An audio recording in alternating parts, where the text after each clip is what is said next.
नेताजी के नाम से है यूपी में मशहूर, प्रधानमंत्री बनने से बस 4 कदम थे दूर।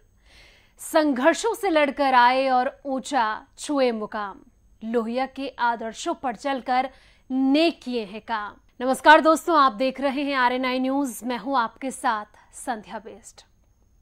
दोस्तों, नेताजी यानी कि मुलायम सिंह यादव आज हमारे बीच नहीं हैं।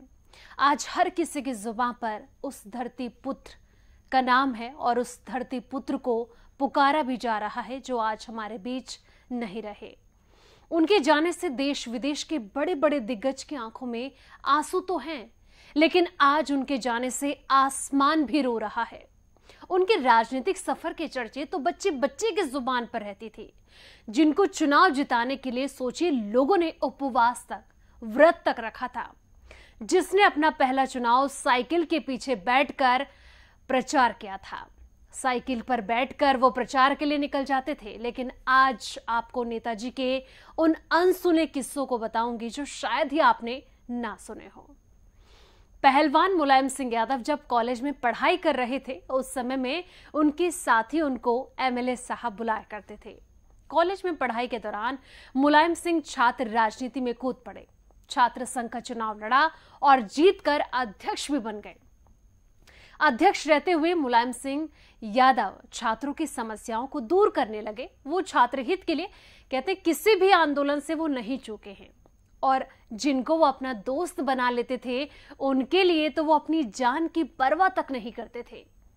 कॉलेज के दोस्तों का काम तो वो यूं चुटकी में कर देते थे। हालांकि जवानी में हर किसी व्यक्ति को कहते हैं कि एक ना एक बार प्यार जरूर होता है।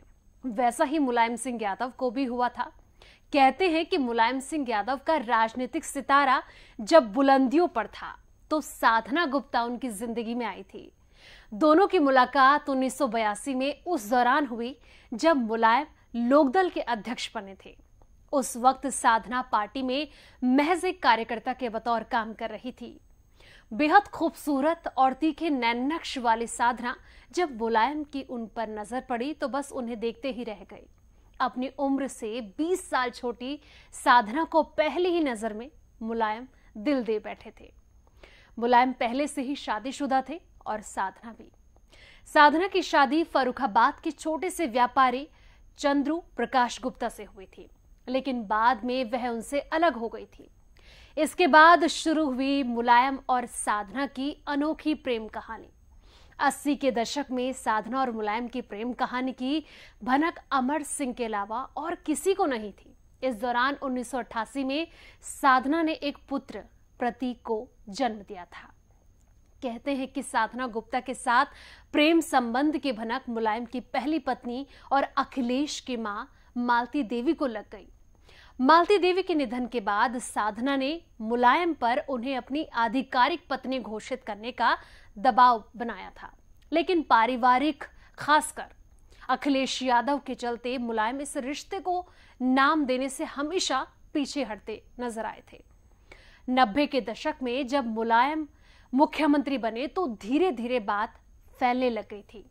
उनकी 2 पत्नियां हैं, लेकिन किसी की मुंह खोलने की हिम्मत तक नहीं पड़ती थी।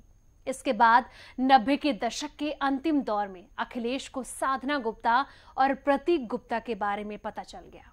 कहते हैं कि उस समय मुलायम साधना गुप्ता की हर बात मानते थे। 1993 से लेकर 2007 के दौरान मुलायम के शासन में साधना गुप्ता ने अकुल संपत्ति बनाई। आय से अधिक संपत्ति का उन पर केस आयकर विभाग के पास लंबित है। साल 2003 में अखिलेश की मां मालती देवी की बीमारी से उनका निधन हो गया था और मुलायम का सारा ध्यान साधना गुप्ता पर आ गया था। हालांकि मुलायम अब भी इस रिश्ते को स्वीकार करने की स्थिति में नहीं थे। मुलायम और साधना के संबंध की जानकारी जब मुलायम परिवार के अलावा अमर सिंह को थी तो मालती देवी के निधन के बाद साधना चाहने लगी थी कि मुलायम उन्हें अपना आधिकारिक पत्नी अब मान ले, लेकिन परिवार का जो दबाव था, खास करके अखिलेश यादव के चलते मुलायम इस रिश्ते को कोई नाम नहीं देना चाहते थे। साल 2006 में साधना से मिलने लगी और उनसे आग्रह करने लगी कि वह नेताजी को मनाए। अमर सिंह नेताजी को साधना गुप्ता और प्रतीक गुप्ता को अपनाने के लिए मनाने लग गए थे। 2007 में अमर सिंह ने सार्वजनिक मंच से मुलायम से साधना को अपनी पत्नी के रूप में स्वीकार करने का आग्रह किया और इस बार मुलायम सिंह उनकी बात मानने के लिए तैयार हो गए थे, लेकिन अखिलेश इसके लिए कतई तैयार नहीं हुए थे।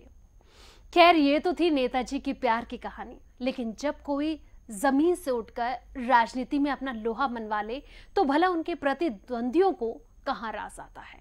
तारीख 8 मार्च 1984 की है, जब मुलायम सिंह यादव की जान बाल बाल बची थी। मुलायम सिंह यादव उस वक्त लोकतांत्रिक मोर्चा के उत्तर प्रदेश अध्यक्ष थे। मुलायम इटावा दौरे पर निकले थे कि अचानक उनकी कार पर 2 बाइक सवार हमलावरों ने ताबड़तोड़ गोलियां चला दी। कार पर कुल 9 राउंड की फायरिंग की गई थी। इस हमले में मुलायम सिंह के एक सहयोगी की मौत हो गई थी, लेकिन गोली चलाने वाले छोटे लाल को भी मौके पर ही सुरक्षा कर्मियों ने मौत के घाट उतार दिया था। दूसरे हमलावर नेत्रपाल को भी काफी गंभीर चोट आई थी।